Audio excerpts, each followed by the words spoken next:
Halo teman-teman, selamat datang di channel Mimin. Semoga teman-teman Mimin sehat-sehat selalu ya. Mimin mau ingatkan bahwa video ini adalah alur cerita novel, jadi mohon maklumi jika ada ketidaksesuaian gambar, karena videonya masih belum rilis.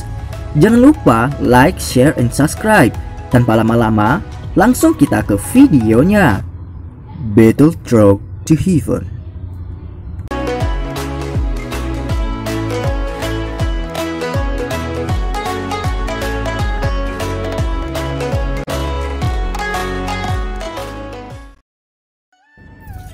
Melanjutkan dari cerita sebelumnya. Tidak jauh dari daerah berbatu ini, ada cukup banyak orang yang duduk dan berdiri di atas atau di samping bebatuan. Orang-orang ini cukup muda, sekitar 24 hingga 25 tahun. Pakaian mereka mungkin berbeda, tetapi mereka semua mengenakan lencana berbentuk menara di dada mereka. Jelas para siswa ini adalah siswa yang lebih tua dari Akademi Dalam. Di sisi lain lereng gunung, ada panggung yang dibangun di atas batu besar. Dua lelaki tua duduk di atas batu besar ini. Mereka sebenarnya Penatua Su dan Penatua King yang telah bertemu Xiaoyan dan yang lainnya sebelum mereka memasuki hutan.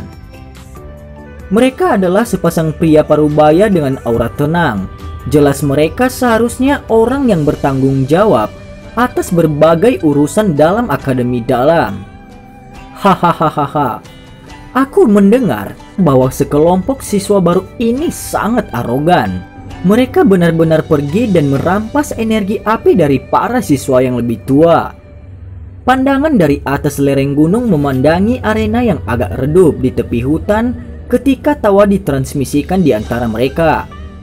Ya, saya menemukan dari beberapa kelompok siswa yang lebih tua yang keluar dari hutan.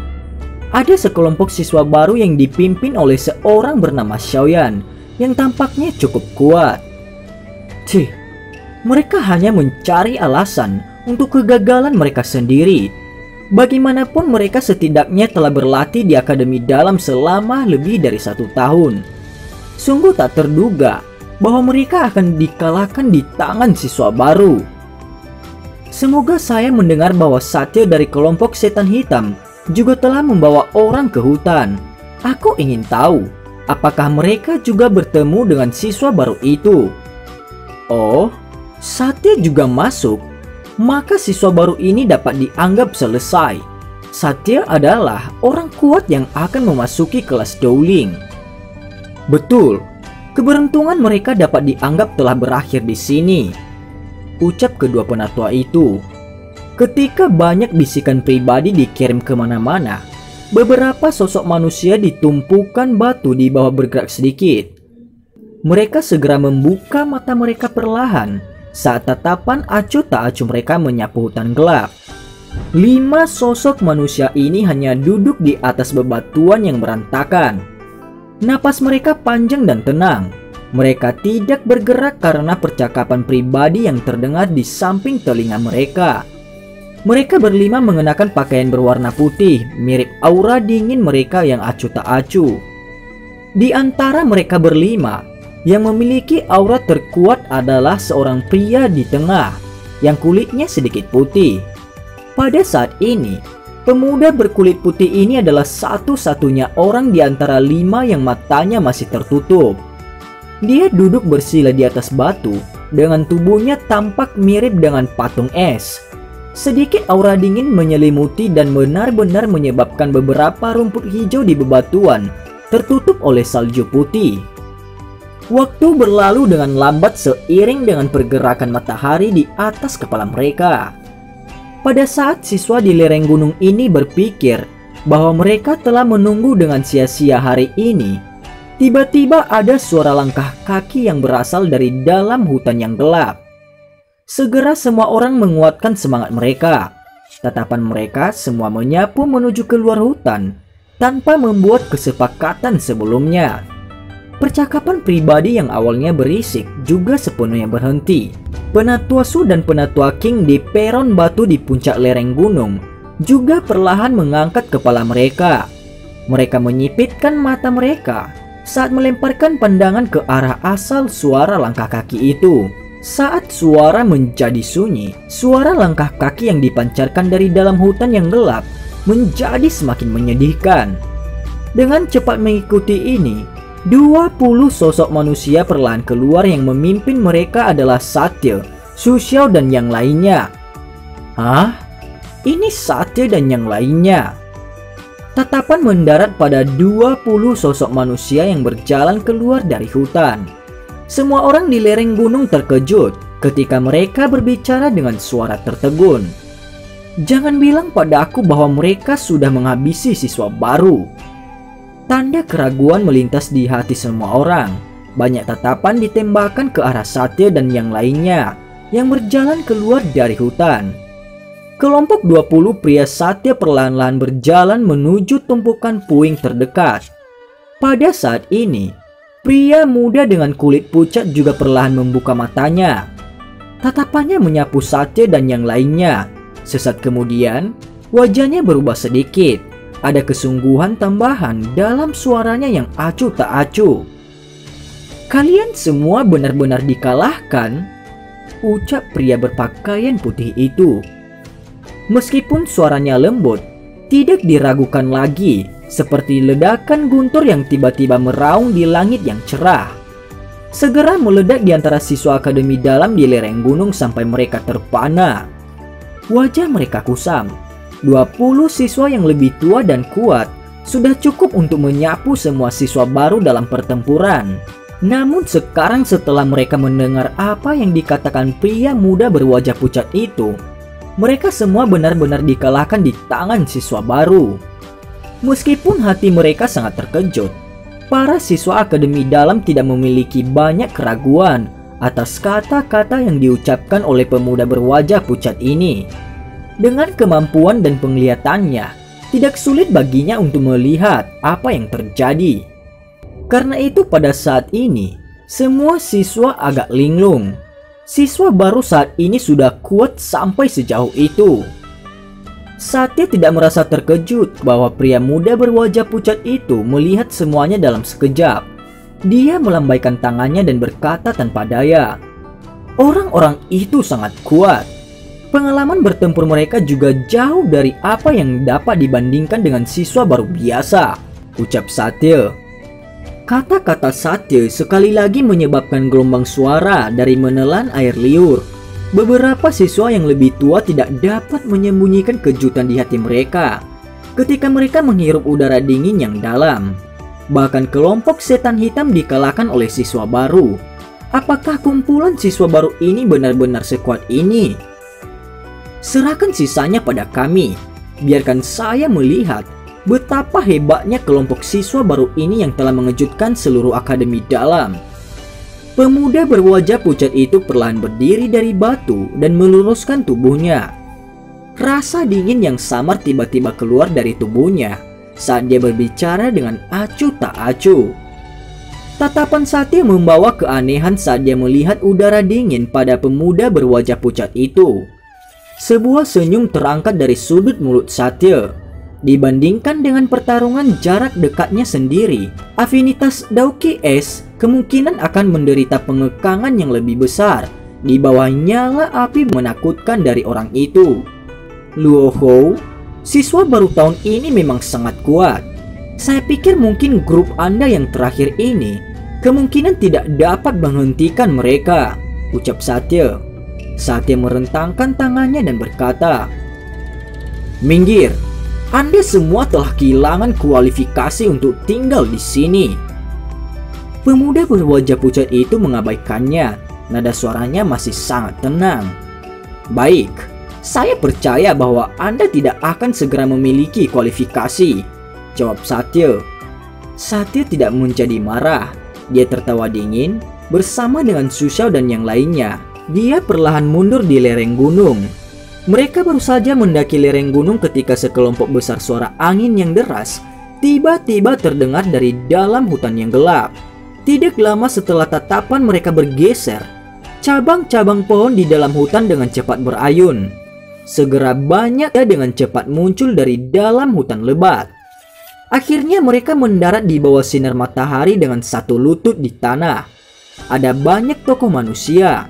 Jika seseorang menghitung dengan cermat, sebenarnya tidak kurang dari 40 orang. Melihat angka-angka ini, tidak hanya suara kagum terdengar dari lereng gunung di sekitarnya, tetapi wajah pemuda berwajah pucat itu juga sedikit berubah. Benar-benar tidak terduga bahwa sebenarnya ada seseorang yang mampu mengumpulkan semua siswa baru. Ini adalah langkah besar, tetapi siapakah orang ini? Penatua Su menghela nafas kaget dari platform batu ketika dia memandangi lusinan siswa yang baru muncul. Kompetisi berburu energi api pada tahun-tahun sebelumnya tidak kekurangan orang yang ingin mengumpulkan semua siswa baru untuk bertarung secara keseluruhan.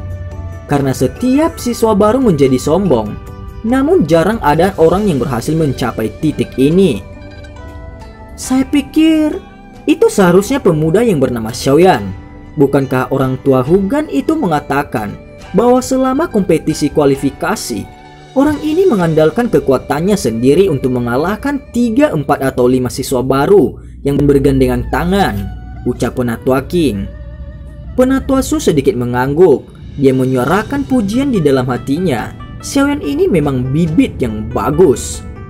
Para siswa baru di depan tumpukan batu yang telah melesat keluar dari hutan mengangkat kepala mereka ketika mereka menyapu pandangan siswa yang lebih tua di lereng gunung dengan mata yang mengandung berbagai macam emosi.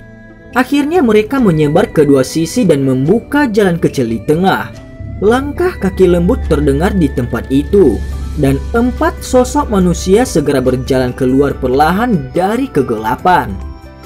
Akhirnya mereka melewati jalan kecil yang dibentuk oleh kerumunan manusia sebelum muncul tepat di depan siswa baru. Yang memimpin mereka adalah seorang pria muda berjubah hitam yang membawa sebuah penguasa hitam besar yang hampir setinggi dirinya. Dia mengangkat kepalanya sedikit dan pandangannya memindai seluruh tempat. Akhirnya berhenti di 5 pemuda berpakaian putih di atas tumpukan batu. Dia menangkupkan tangannya ketika dia bertanya sambil tersenyum. Kalian senior harus menjadi kelompok terakhir dalam kompetisi berburu energi api tahun ini. Kelompok setan putih kan? Ucap Xiaoyan. Pemimpin kelompok setan putih, Luo Hou. Tatapan pemuda berwajah pucat itu menyapu mereka berempat. Itu berhenti pada Shun dan Hujia sejenak sebelum dengan cepat menatap Xiaoyan yang berdiri di tengah saat dia perlahan berbicara. Pemimpin siswa baru Xiaoyan, ucap Xiaoyan. Xiaoyan tersenyum saat dia berbicara dengan lembut dengan mengikuti cara bicara Luo Hou. Luo Hou mengangguk. Udara dingin di sekitar tubuhnya menjadi semakin padat. Sebuah kekuatan yang kuat bangkit dari dalam tubuhnya dan menyelimuti area ini yang penuh dengan tumpukan batu. Beberapa ekspresi siswa baru yang lebih lemah berubah karena mereka tidak bisa menahan tekanan dari kekuatan ini yang bahkan lebih besar daripada Satya. Wajah Xiaoyan menjadi semakin serius saat dia merasakan tekanan dingin di sekitar tubuhnya. Seperti yang dikatakan Satya sebelumnya, orang ini adalah Dowling yang benar-benar kuat. Saat mereka memikirkan hal ini di dalam hati mereka, Xiaoyan menoleh untuk bertukar pandang dengan Shun dan 3 lainnya. Dia mengangguk sedikit dan mereka berempat melangkah maju pada saat yang sama. Segera 4 Daoqi yang kuat tiba-tiba keluar dari tubuh mereka. Keempat kekuatan terjalin di udara sebelum akhirnya bergabung bersama, menghalangi kekuatan dingin yang mengelilingi tubuh mereka. Saat mereka berempat bergerak, puluhan siswa baru itu juga melepaskan kekuatan yang berbeda-beda. Meskipun pasukan mereka tidak dapat dibandingkan dengan siapapun dalam kelompok Xiaoyan, jika mereka dilihat secara individual, jumlah tersebut menyebabkan pasukan segera menjadi yang terkuat. Dengan formasi semua siswa baru termasuk kelompok 4 pria Xiaoyan, kekuatan mendominasi es dingin dari Luo Hou pada dasarnya hancur pada kontak. Melihat bahwa pemimpin kelompok mereka menderita kekalahan, 4 anggota kelompok setan putih lainnya juga buru-buru melepaskan kekuatan mereka bersama. Mereka akhirnya berhasil melawan kekuatan yang kuat dari sisi lain. Dalam pertukaran awal mereka, Kelompok Xiaoyan mengandalkan nomor mereka untuk menekan kelompok setan putih. Keuntungan dalam angka tampak sangat jelas di sini. Kemenangan ini mereka peroleh dalam bentrokan aura mereka juga menyebabkan kepercayaan diri semua siswa baru yang melambung. Sedikit kekhawatiran yang terbentuk karena Luo Hou sebelumnya juga segera dan benar-benar terselesaikan. Xiaoyan maju selangkah. Tatapannya menatap Luo Hou, menangkupkan kedua tangannya dan bertanya dengan suara yang jelas. "Senior Luo Hou, bisakah Anda mengizinkan kami melewati pos pemeriksaan akhir ini?" tanya Xiaoyan. Suara Xiaoyan bergema sekuat tenaga di seluruh tempat yang kosong itu, menyebabkan seluruh lereng gunung menjadi sunyi. Ekspresi Luo Hou acuh tak acuh. Matanya juga menatap tajam ke arah Xiaoyan. Lama kemudian, sebelum mulutnya bergerak sedikit, satu kata dingin diludahkan. "Tidak." Pada saat ini, suasana tiba-tiba memadat seolah-olah dengan semua orang ditarik. Dan cerita pun bersambung. Terima kasih telah mendengarkan Mimin sampai akhir ya. Dan sampai jumpa.